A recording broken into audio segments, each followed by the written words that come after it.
Pump and pour. So, itong naipon ko from last night hanggang ngayong morning, nasa 180 ml, 6 ounce. Lilipat na natin siya dito sa breast bag kasi isa-store na natin siya sa freezer.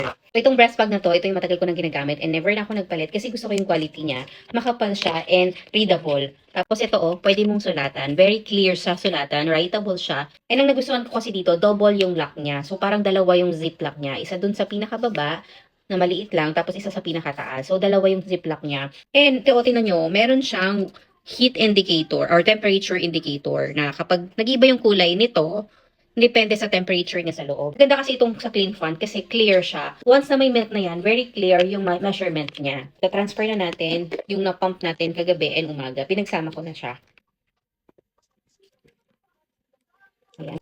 O, diba? Tingnan nyo, yung measurement. Very clear kapag may milk na siya. And yun nga, dalawa yung lock niya dito sa taas. So, sa mga breastfeeding mom dyan, maganda yung quality ng storage bag ng Clean Font. Sobrang linis niya tignan, oh. Store ko na to sa freezer, so pwede to magstay up to 4 months. Ayan.